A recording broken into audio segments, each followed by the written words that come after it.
দেশের রাজনৈতিক অঙ্গনে চলমান সংকট ও ঘটনাগুলোর মধ্যে অন্তর্বর্তী সরকারের প্রধান উপদেষ্টা ডক্টর মোহাম্মদ ইউনূসের পদত্যাগের গুঞ্জন। বিষয়টি এখন রাজনৈতিক আলোচনার কেন্দ্রবিন্দুতে। ডক্টর মোহাম্মদ ইউনূসের পদত্যাগের গুঞ্জন ঘিরে বিতর্কিত প্রেক্ষাপটে একটি তাৎপর্যপূর্ণ বার্তা দিয়েছেন অনলাইন অ্যাক্টিভিস্ট ও ইউটিউবার ডক্টর পিনাকি ভট্টাচার্য।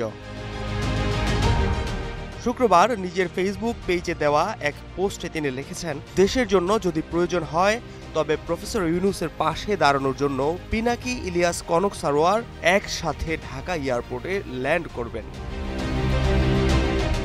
এদিকে বৃহস্পতিবার ডক্টর মোহাম্মদ ইউনূসের পদত্যাগের গুঞ্জন ইস্যুতে জাতীয় নাগরিক পার্টির দক্ষিণাঞ্চলের মুখ্য সমন্বয়ক হাসনাত আব্দুল্লাহ নিজের ভেরিফাইড ফেসবুক পেজে স্ট্যাটাস দিয়েছেন।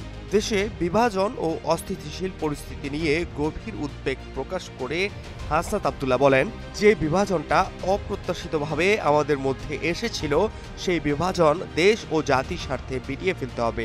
তিনি উল্লেখ করেন, এদেশের স্বাধীনতা, সার্বভৌমত্ব রক্ষার জন্য এবং অতীত ফেসিবাদের নগ্ন দেশ বিরোধী ষড়যন্ত্র থেকে মুক্তির জন্য আমাদের ঐক্যবদ্ধ থাকতে হবে। এর আগে পদত্যাগের সম্ভাবনার খবর পেয়ে ডক্টর মোহাম্মদ ইউনূসের সঙ্গে সাক্ষাৎ করেন জাতীয় নাগরিক পার্টির আহ্বায়ক নাহিদ ইসলাম।